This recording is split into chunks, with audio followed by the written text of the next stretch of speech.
Hi friends, இன்றைக்கி வீடியோவில் முட்டை உடச்சி ஊற்றி முட்டை குழம்பு எப்படி வைக்கிறதுன்னு பார்க்கலாம். இந்த மாதிரி பாருங்கள், சூப்பராக வைக்கலாம். எப்படி செய்யுதுன்னு பார்க்கலாம். ஒரு கடாய் ஹீட் ஆயிடுச்சு, ஆயில் சேர்த்துக்கோங்க. பவுல் நிறைய சின்ன வெங்காயம் சேர்த்துக்கோங்க.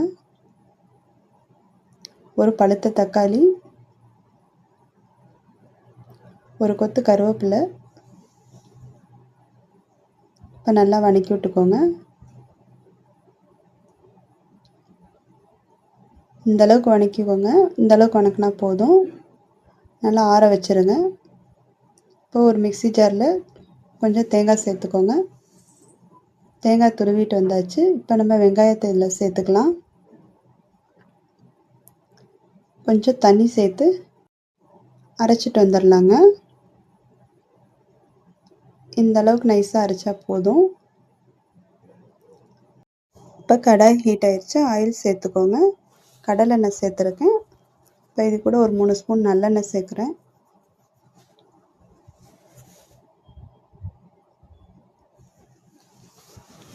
இப்போ சோம்பு போட்டுக்கோங்க. பட்டை, 2-3 கிராம்பு,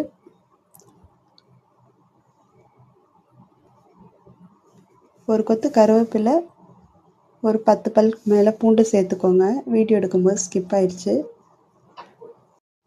ஒரு 10 சின்ன வெங்காயம் போட்டுக்கோங்க. ஒரு தக்காளி சேர்த்துக்கோங்க. நல்லா வதக்கிக்கலாம். நல்லா வதக்கிக்கோங்க. இந்த அளவுக்கு நல்லா வதக்கிக்கலாம். இப்போ 3 ஸ்பூன் மல்லித்தூள் சேர்த்துக்கோங்க.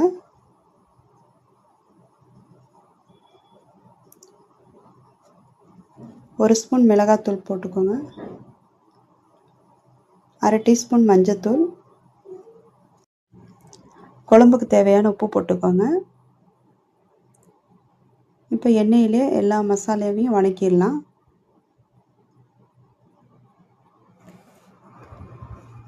நல்லா பச்சை வாசனை போகிற அளவுக்கு நல்லா வதக்கிக்கோங்க. இப்போ நம்ம அரைச்சி வச்ச மசாலா சேர்த்துக்கலாம்.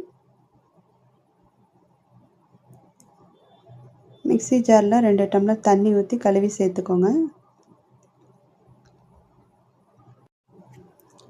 அப்படியே குழம்புக்கு தேவையான தண்ணீரும் சேர்த்துக்கோங்க. இப்போ நல்லா கலந்து விட்டுருங்க. குழம்பு கொஞ்சம் திக்காக இருக்குது, இன்னும் கொஞ்சம் தண்ணி சேர்த்துக்கலாம். இப்போ அடுப்பை ஸ்பீடாக வச்சு ஒரு வாட்டி கிளறி விட்டுக்கோங்க. இப்போ கொஞ்சம் உப்பு கம்மியாக இருக்குது, கொஞ்சம் கல் உப்பு போட்டுக்கோங்க. நல்லா குழம்பு கொதி வரட்டும்.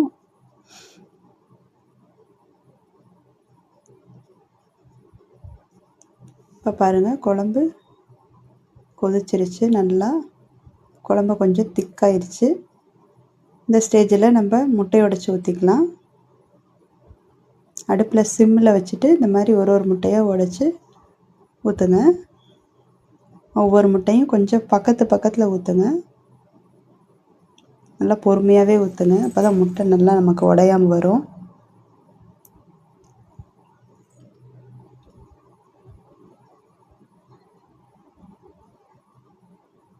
இன்றைக்கி முட்டை நான் 6 முட்டை உடைச்சி ஊற்றுறேங்க.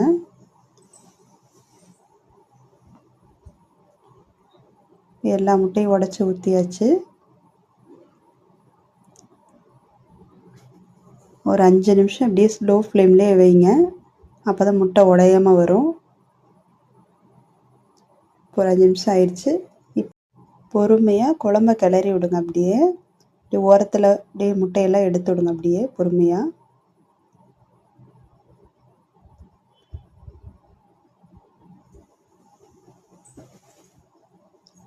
இந்த மாதிரி எடுத்து விட்டு பாருங்கள், முட்டை நமக்கு நல்லா உடையாமல் நீட்டாக வந்திருக்கு.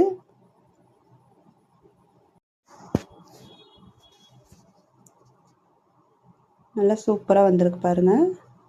எல்லா முட்டையும் உடையாமல் நீட்டாக வந்துருச்சு. இப்போ கொத்தமல்லி இலையை சேர்த்துக்கோங்க.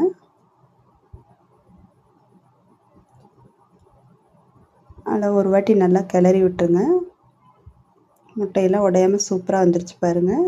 சூப்பராக முட்டை குழம்பு ரெடி ஆயிடுச்சு. நீங்களும் ட்ரை பண்ணி பாருங்கள். தேங்க்யூ.